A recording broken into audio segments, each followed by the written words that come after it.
against Austria on the back page of the Belfast Telegraph this morning. Spain 3, Austria 0.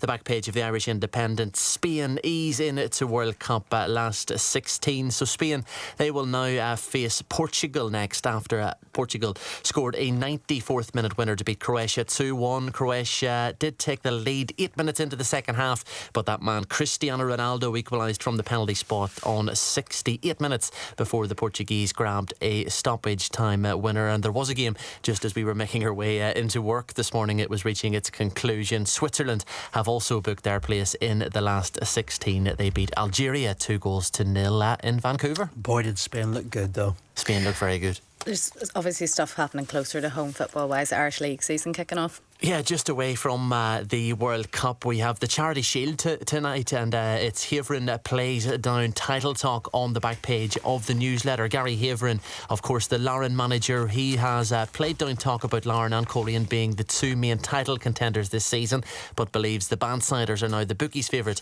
to get their hands on the Gibson Cup. The Lauren chief made the comments ahead of the two clubs meeting in the Charity Shield final, as I already said, at Inver Park tonight. That's a 7:45 kick-off, so some local action in the middle of all of the World Cup action. Yeah, I mean, it's kind of hard to kind of keep across just how much sport is happening at the moment, particularly when it's happening in so many different time zones. And there's another time we have to worry about as well, because Ireland are in action down under tomorrow. Yeah, Play It Again Sam is on the back page of the Belfast Telegraph. Also, we see a picture of the Ireland rugby manager Andy Farrell. The paper says inside, Andy Farrell reveals why he decided to back Sam Prendergast as Ireland's number 10 for that Nations Championship opener in Sydney against Australia. 11:10 tomorrow morning at the kick-off time. Farrell also on the back page of the Irish Independent, defending the IRFU stance on Lowe departure. So the Ireland head coach Andy Farrell has indicated he is unlikely to select James Lowe while he is playing abroad. Speaking for the first time since Lowe's controversial exit from Irish rugby was confirmed last month, Farrell admitted he was disappointed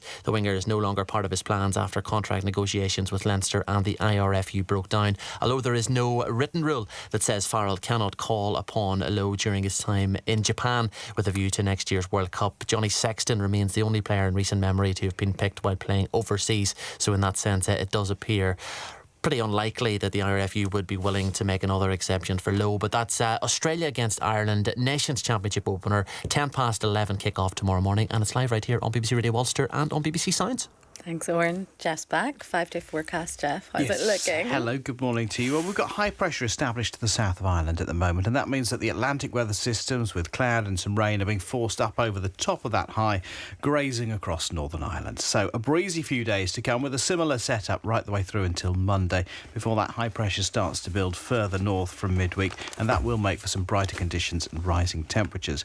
But today starts largely dry, but with plenty of cloud. Current temperatures of 11 to 14 degrees are similar to yesterday morning. Dry and cloudy first thing then, with rain moving into the late morning and through the middle part of the day. That rain always heaviest across the north and west, drier further south and east, and the winds easing back a little from yesterday. Highs of 15 to 18 degrees though are just a touch cooler. Tonight staying cloudy but increasingly dry overnight. Low cloud will give some hill fog over the Sperrins. The breeze freshens a touch overnight and perhaps a little drizzle on those hilltops. A warmer night everywhere, with temperatures no lower than 13 to 16 degrees. Tomorrow, cloudy, breezy with occasional showers.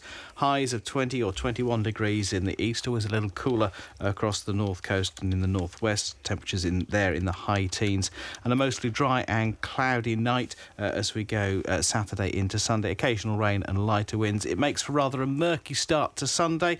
There will be rain at times, especially for the northwest. 17 to 20 degrees the high, warmer in any brighter breaks across the east coast. And then come Monday, dry but still cloudy with occasional showers, turning brighter through the day on Tuesday as that high pressure starts to become more clearly established over Ireland, and those temperatures approaching the mid-20s as we get into the middle of next week.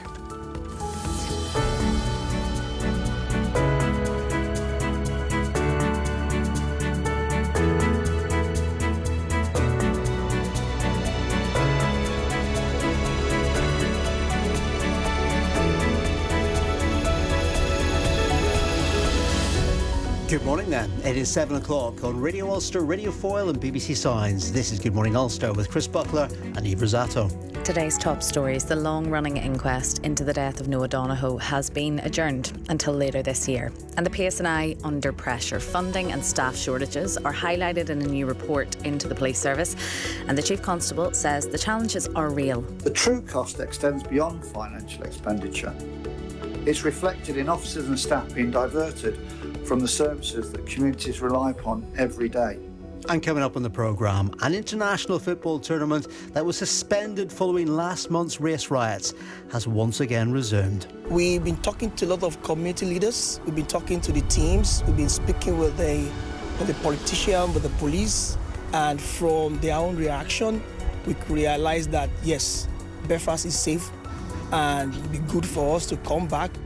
We're getting ready for the 4th of July as America prepares to celebrate its 250th birthday. We ask where it is in 2026. And Ireland face Australia down under. A new format and a new competition. What's it mean for Ireland?